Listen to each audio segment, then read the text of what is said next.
मेरे ससुर रोज़ मेरे पति से शिकायत करते।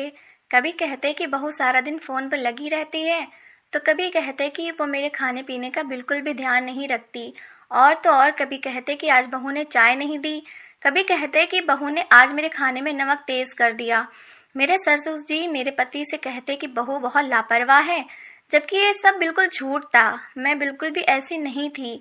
मैं तो अपने ससुर की हर छोटी बड़ी ज़रूरत का ध्यान रखती। मैं तो अपने ससुर का बहुत ख्याल रखती थी। लेकिन पता नहीं क्यों मेरे ससुर हर समय मेरी शिकायत मेरे पति से करते रहते थे। मेरे ससुर की बात सुनकर मेरे पति को मुझ पर बहुत गुस्सा आता था। वो मुझसे बहुत नाराज़ होते, मुझे मारने लगते थे। कभी कभी तो मेरे पति ससुर की बातों में आकर मुझसे बात तक करना बंद कर देते थे।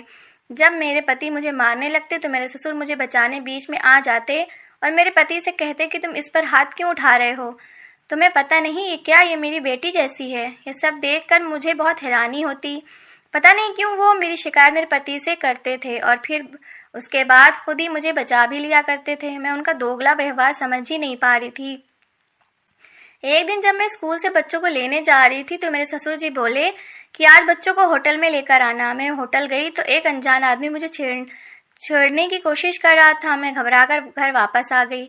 जब मैं घर वापस आई तो मैंने देखा कि मेरे पति के हाथ में, मेरा नाम शिवानी है, मेरी उम्र 29 साल है। मैं अपने माता पिता की इकलौती औलाद थी। कुछ सालों पहले मेरे पिताजी की कार के एक्सीडेंट में मौत हो गई थी। उस वक्त मैं कॉलेज में बीए कर रही थी और मेरे कॉलेज का एक लड़का जिसका नाम श्रवण था मुझे पसंद करता था। जैसे ही मेरा बीए कंप्लीट हुआ तो श्रवण रिश्ता लेकर अपनी माँ को मेरे घर भेज दिया। मैं इस बात से बिल्कुल अनजान थी कि श्रवण मुझे पसंद करता है। जब उसकी माँ ने घर आकर ये बात कही तो मेरी माँ और मैं हैरान हो गए। माँ को रिश्ता पसंद आ गया और उन्होंने मेरी शादी श्रवण से कर दी। कुछ शुरू में सब कुछ ठीक चल रहा था। श्रवण मेरा बहुत ध्यान रखते थे, मुझसे बहुत प्यार करते थे, लेकिन धीरे धीरे श्रवण का रवैया बदलने लगा। वो अक्सर मेरे ससुर की बातों में आकर मुझ पर गुस्सा करते रहते। मेरी सास बहुत अच्छी औरत थी, वो हमेशा मेरी तरफ से बोलती। वो हर बार मुझे श्रवण के गुस्से से बचा लेती। वक्त गुजरता रहा और मैं 2 बच्चों की माँ बन गई। रोज़ की तरह आज भी जब मेरे पति घर पर आए तो मेरे ससुर ने उनसे मेरी शिकायत करनी शुरू कर दी। ससुर के मुंह से मेरी शिकायत सुनकर मेरे पति को बहुत गुस्सा आया और वो मुझे मारने लगे। और जब वो मुझे मारने लगे तो हर बार की तरह इस बार भी मेरे ससुर ने मुझे बचा लिया और मेरे पति से कहने लगे कि तुम बहू पर हाथ क्यों उठा रहे हो, तुम्हें पता है ना ये मेरी बेटी जैसी है। और फिर उसने कोई बड़ी गलती नहीं की है, बस चाय में चीनी ही तो ज़्यादा डाल दी थी। मेरे पति ने कहा, पिताजी अगर आपको कुछ हो जाता तो आज मैं इसको बिल्कुल भी नहीं छोड़ता। ये कहकर मेरे पति कमरे में चले गए। मैं भी उनके पीछे पीछे उनके लिए खाना लेकर कमरे में चली गई। मैंने अपने पति से कहा, आप खाना खा लीजिए, आप मुझसे नाराज़ हैं। खाने से भला कैसी नाराज़गी, आप खाना खा लीजिए, मैं आपसे माफ़ी मांगती हूँ। फिर मेरे पति ने कहा, ठीक है, इस बार मैं तुम्हें माफ़ कर रहा हूँ, लेकिन आगे से मैं तुम्हारी कोई शिकायत नहीं सुनूँ, वरना मुझसे बुरा कोई नहीं होगा। मैंने और मेरे पति ने साथ में खाना खाया। जब मेरे पति का गुस्सा ठंडा हो गया तो मैंने अपने पति से कहा, आपको तो पता है मैं हर काम बहुत ज़्यादा ध्यान से करती हूँ, मैंने जानबूझकर कुछ भी नहीं किया। मैं नहीं जानती कि पिताजी की चाय में चीनी किसने डाल दी। मेरे पति ने कहा, ठीक है, आगे से तुम ख्याल रखना। मेरी सास अपनी माँ से मिलने गई हुई थी, इसलिए अब घर की सारी जिम्मेदारी मुझ पर ही थी। मैं हर काम बहुत ज़्यादा ध्यान से करती थी, लेकिन ना जाने क्यों हर बार मुझसे गलती हो जाती थी। मुझे समझ नहीं आता मेरे साथ ये सब क्यों हो रहा था। अगली सुबह जब मैं उठी, मैंने घर का सारा काम किया और मैं स्कूल से बच्चों को लेने ही जा रही थी कि पिताजी ने मुझे रोका और मुझसे कहा कि मेरे कुछ दोस्त आ रहे हैं, उनके लिए खाना बना दो। मैंने सोचा अगर मैं खाना नहीं बनाऊंगी तो फिर से मेरी शिकायत मेरे पति से कर देंगे, इसलिए मैं जल्दी जल्दी खाना बनाने में लग गई। खाना बनाकर बच्चों को लेकर आ जाऊंगी, ये मैंने सोचा। लेकिन मैं जब तक खाना बनाकर और सबको खिलाकर फ्री हुई तब तक 4 बज चुके थे। मैं बहुत घबरा गई थी कि बच्चे अब तक स्कूल में अकेले मेरा इंतज़ार कर रहे होंगे। मैं जल्दी से बच्चों को लेने घर से निकली तो मैंने देखा कि बाहर बच्चे श्रवण के साथ आ रहे हैं। ये देखकर मैंने सुकून की सांस ली, लेकिन जैसे ही श्रवण घर में आए मुझ पर बरसने लगे, मुझ पर बहुत ज़्यादा गुस्सा करने लगे। कहने लगे कि तुम कितनी लापरवाह हो गई हो, तुम आखिर बच्चों को लाना कैसे भूल सकती हो, तुम्हें बच्चों का भी कुछ ख्याल है या नहीं। श्रवण मुझे मारने ही वाले थे कि पिताजी बोल पड़े, बेटा आखिर बहू की बात तो सुन लो कि वो क्या कहना चाह रही है। पिताजी ने बताया कि बहू बच्चों को लेने ही जा रही थी, लेकिन मैंने ही उसे रोक लिया। मेरे कुछ दोस्त आ रहे थे, इसलिए मैंने ही उसे खाना बनाने को कहा था। ये सुनकर श्रवण बोले, ठीक है पिताजी, लेकिन ये मुझे कॉल करके तो बता सकती थी ना, बच्चों को मैं लेकर आ जाता। लेकिन इसे तो बच्चों की बिल्कुल भी परवाह नहीं है। अगर मेरे पास इनके स्कूल से कॉल नहीं आती तो बच्चे वहीं बैठे रहते और रोते रहते। मैंने श्रवण से माफ़ी मांगी और कहा कि आगे से मुझसे कोई गलती नहीं होगी। श्रवण गुस्से में कमरे में चले गए। रात को जब हम सो रहे थे तो अचानक मेरे नंबर पर एक कॉल आई। मैंने देखा तो किसी न्यू नंबर से कॉल थी। मैं फ़ोन बंद करके सो गई। सुबह श्रवण ने मुझसे पूछा कि रात को तुम्हारे नंबर पर किसकी कॉल आ रही थी। मैंने श्रवण को बताया कि माँ जी की कॉल थी। श्रवण ने मुझसे कहा कि इतनी रात को कॉल क्यों की थी माँ ने। मैंने कहा कुछ नहीं, ऐसे ही बस बताने के लिए कॉल की थी कि वो अभी कुछ दिनों के लिए बाद आएंगी। अब मेरे नंबर पर रोज़ ही रात को कॉल आती थी और मैं फ़ोन बंद करके सो जाती। श्रवण मुझसे रोज़ पूछते कि किसकी कॉल है। मैं कोई ना कोई बहाना बना देती थी। अब तो मेरे नंबर पर मैसेज आने भी शुरू हो गए थे। मैं इन सब से बहुत ज़्यादा परेशान हो गई थी। तो मैंने अपने पति के कज़िन को अपना मोबाइल दिया और उससे कहा कि देखना इस पर किसकी रॉन्ग कॉल्स आ रही हैं और वो मुझे बार बार कॉल करके परेशान कर रहा है। तुम प्लीज़ इससे बात करके देखो कि आखिर ये कौन है और क्यों मुझे परेशान कर रहा है, लेकिन तुम अपने भाई को कुछ भी मत बताना। उसने कहा ठीक है, आप फिक्र ना करें। एक तरफ तो मैं अपने फ़ोन कॉल से परेशान थी, दूसरी तरफ मेरी जिठानी की बेटी भी हमारे घर आई हुई थी। उसकी जिम्मेदारी भी मुझ पर ही थी और वो सारा दिन घर से बाहर रहती थी। सुबह कहकर जाती कि अपने दोस्त के पास जा रही हूँ, लेकिन शाम तक वापस आती थी। पता नहीं वो मुझे किस मुसीबत में डालने वाली थी। एक दिन जब मैं कमरे में बैठी थी तो मेरे ससुर मेरे पास आए और मुझसे कहने लगे कि बहू, तुम्हें श्रवण से डरने की कोई ज़रूरत नहीं है। मैं तुम्हारे साथ हूँ। अगर वो तुम्हें कुछ कहे या मारे तो तुम्हें उससे डरना नहीं है। अगर श्रवण मेरा बेटा है तो तुम भी मेरी बेटी की जैसी ही हो। उनकी बातें सुनकर मैं हैरान रह गई और सोचने लगी कि यही तो हमारी लड़ाई करवाते हैं। इन्हीं की शिकायतों की वजह से तो श्रवण मेरे ऊपर हाथ उठाने लग जाते हैं। फिर आज ये इतने अच्छे से कैसे मुझसे बात कर रहे हैं। इतने में बाहर से श्रवण के चीखने चिल्लाने की आवाज़ें आने लगी। मैं और पिताजी उठकर बाहर की तरफ गए। हमने जाकर देखा कि श्रवण मेरी जिठानी की बेटी पर गुस्सा कर रहे थे। मैंने श्रवण से कहा कि क्या हुआ श्रवण, आप इस पर गुस्सा क्यों कर रहे हो। तो श्रवण ने उल्टा मुझे ही डांटना शुरू कर दिया और कहने लगे कि सारी गलती तुम्हारी है। अगर तुम घर ठीक से ध्यान रखती तो आज ये सब कुछ ना होता। मैंने कहा आखिर बात क्या है, बताया तो सही। तब श्रवण ने कहा कि ये रोज़ कहाँ जाती है, तुम्हें पता नहीं है। ये रोज़ किसी लड़के से बाहर मिलने जाती है और तुमने मुझे आज तक ये बात नहीं बताई और उल्टा तुम इसका साथ दे रही हो। मुझे तो लगता है कि तुम इसके साथ मिली हुई हो। ये सुनकर पिताजी की तबीयत खराब होने लगी। हम सब उनकी तरफ भागे और उन्हें जल्दी से हॉस्पिटल लेकर गए। कुछ दिनों के बाद श्रवण के कजिन ने मेरा फ़ोन मुझे वापस कर दिया था और कहने लगा कि अब इस पर कोई रॉन्ग नंबर से कॉल नहीं आएगी। आप फिक्र ना करें भाभी। मैंने अपना फ़ोन वापस ले लिया। कुछ दिन तक तो कोई कॉल नहीं आई, लेकिन बाद में फिर से कॉल और मैसेजेस आना शुरू हो गए। मैं उन कॉल से बहुत परेशान हो गई। मैंने सोचा एक बार इनसे बात करके देखती हूँ ये कौन है और मुझसे क्या चाहता है। एक रात जब कॉल आई तो मैंने फ़ोन रिसीव कर लिया और कहा कि कौन हो तुम और क्या चाहते हो मुझसे।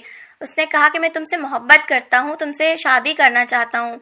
मैंने उससे कहा कि तुम पागल हो, तुम्हारा दिमाग तो नहीं ख़राब है, मैं एक शादीशुदा औरत हूँ। तो ये सुनकर वो कहने लगा कि मुझे तुम्हारी शादी से कोई आपत्ति नहीं है, मेरे साथ भाग कर चलो। मैंने उसे बहुत बातें सुनाई और फ़ोन काट दिया। मैं ये बात अपने पति को भी नहीं बता सकती थी क्योंकि वो मुझ पर ही शक करते। मैंने सोचा क्यों ना मैं ये बात अपने ससुर जी को बता दूं, हो सकता है वो इस बात का हल निकालें। मैंने अपने ससुर को पूरी बात बताई। वो मेरी बात सुनकर परेशान हो गए और मुझसे कहने लगे तुमने अच्छा किया जो श्रवण को कुछ भी नहीं बताया। तुम फिक्र मत करो बेटी, मैं कुछ ना कुछ करता हूँ। अब तो मैंने अपना नंबर भी बदल दिया था, लेकिन ना जाने उसके पास मेरा दूसरा नंबर कहाँ से आ गया और वो उस पर कॉल करता, मैसेजेस करने लगा। आखिर कब तक मैं अपने पति से बात छुपाती। एक दिन जब मैं अपने बच्चों को स्कूल से लेने जा रही थी, रास्ते में उसकी कॉल आई। वो कहने लगा कि तुम्हें स्कूल जाने की कोई ज़रूरत नहीं है, तुम्हारे बच्चे मेरे पास हैं, तुम यहाँ मेरे पास होटल में आ जाओ। मैंने उसे साफ इनकार कर दिया तो उसने मुझसे कहा कि अगर तुम मेरे पास नहीं आई तो मैं तुम्हारे बच्चों को नुकसान भी पहुँचा सकता हूँ। ये सुनकर मैं घबरा गई और फ़ौरन होटल की तरफ अपने बच्चों को लेने चली गई। जब मैं होटल पहुंची तो वहाँ एक आदमी था जिसके पास मेरे बच्चे थे। वो मुझे देखकर मेरी तरफ आने लगा। उसके चेहरे पर नकाब था, इसलिए मैं उसे पहचान नहीं पाई। मैंने बच्चों से कहा कि क्या तुम इन अंकल को जानते हो। बच्चों ने कहा नहीं मम्मी, हम इनको नहीं जानते। तो फिर मैंने बच्चों से कहा कि तुम इसके साथ क्यों आए हो। तो मेरे बच्चे कहने लगे कि मम्मी अंकल बहुत अच्छे हैं, इन्होंने हमें बहुत सारी चॉकलेट और आइसक्रीम दिलाई है। वो आदमी मुझसे कहने लगा कि मैं तुमसे शादी करना चाहता हूँ, तुम मुझसे शादी कर लो, मैं तुम्हें बहुत खुश रखूँगा। मैं अपने बच्चों की वजह से उसे कुछ नहीं कह सकती थी क्योंकि मेरे बच्चे उसके पास थे। मैंने अपने बच्चों को लिया और मैं जल्दी से घर वापस आ गई। मैं पूरे रास्ते बहुत डरी हुई थी। जैसे ही घर में पहुंची तो मैंने देखा घर पर श्रवण मेरा गुस्से में इंतजार कर रहे थे। गुस्से से उनका चेहरा पूरा लाल हो गया था और घर के बाकी लोग भी वहीं पर मौजूद थे। मुझे सब लोगों को देखकर ऐसा लग रहा था जैसे मैं कोई पाप करके घर वापस आई हूँ, लेकिन मैंने तो कुछ भी नहीं किया था। मेरा तो कोई कसूर नहीं था। मैं तो उस आदमी को जानती तक नहीं थी। मुझे अपने बच्चों के खातिर उसके पास जाना पड़ा, लेकिन मैंने कुछ गलत नहीं किया था। मैंने अपने ससुर की तरफ देखा तो उन्होंने मुझे देखकर अपनी नजरें नीची कर ली। ऐसा लग रहा था जैसे सबको सब कुछ पता चल चुका है। जैसे ही मैं घर के अंदर घुसी तो श्रवण ने मेरे मुंह पर थप्पड़ मारा और बहुत सारी फोटो मेरे ऊपर फेंकी। जब वो फोटो मैंने उठाकर देखी तो मेरे पैरों के तले जमीन निकल गई। वो फोटो मेरी और उस आदमी की थी जो किसी ने कंप्यूटर से बनाई थी। उसमें मैं नहीं बल्कि कोई और औरत थी जिस पर मेरा चेहरा लगा दिया गया था। श्रवण ने कहा कि तुमने मुझे धोखा दिया है। तुम मेरे पीठ पीछे किसी और से मिलती आई हो और अब तुमने हद ही पार कर दी। आज तुम बच्चों को भी उससे मिलवाने ले गई। मैंने कहा श्रवण, जैसा आप सोच रहे हैं वैसा कुछ भी नहीं है। एक बार पिताजी से तो पूछ ले, वो सब कुछ जानते हैं। पिताजी ने कहा श्रवण, मैं तो तुमसे पहले ही कहता था कि ये औरत ठीक नहीं है, लेकिन तुमने तो हमारी एक न सुनी और इससे शादी कर ली। अब तुम देख रहे हो ना ये क्या गुल खिलाकर आई है। पिताजी की बात सुनते ही मेरे होश उड़ गए और मैं खामोश खड़ी उनका चेहरा देखने लगी और सोचने लगी कि पिताजी ऐसा क्यों कह रहे हैं। वो तो सब कुछ जानते हैं। श्रवण ने मेरा हाथ पकड़कर मुझे घर से निकाल दिया।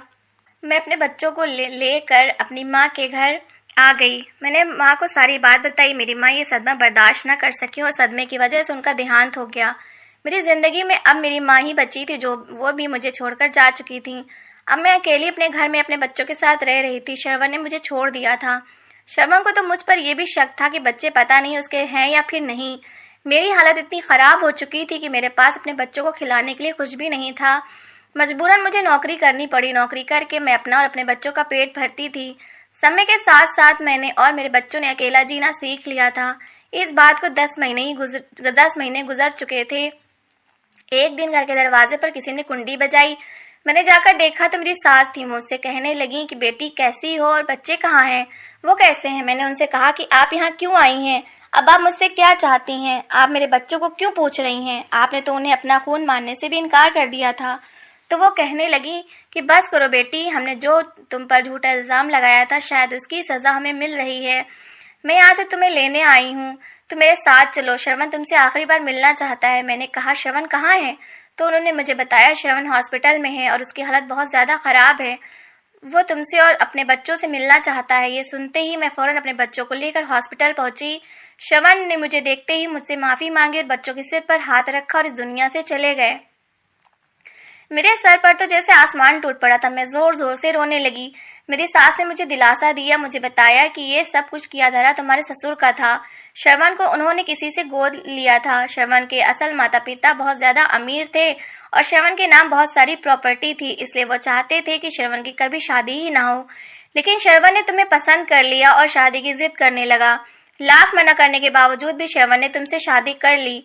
इसीलिए तुम्हारे ससुर ने ये खेल खेला था ताकि श्रवण की और तुम्हारी लड़ाई हो और वो तुम्हें छोड़ दे और सारी प्रॉपर्टी उनके नाम हो जाए। लेकिन श्रवण के असली माता पिता ने उसकी सारी प्रॉपर्टी उसके बच्चों के नाम कर दी। उस आदमी को भी पैसे तुम्हारे ससुर ने दिए थे जिसने तुम्हें होटल में बुलाया था और तुम्हारी झूठी तस्वीर भी तुम्हारे ससुर ने ही बनवाई थी। जब श्रवण को इस सब के बारे में पता चला तो वो तुम्हें लेने जा रहा था, लेकिन रास्ते में उसका एक्सीडेंट हो गया और वो तो यहाँ हॉस्पिटल आ गया। तुम्हारे ससुर भी अब चल फिर नहीं सकते। उन्हें उनके किए की सज़ा मिल चुकी है। उसके बाद सबने मुझसे हाथ जोड़कर माफ़ी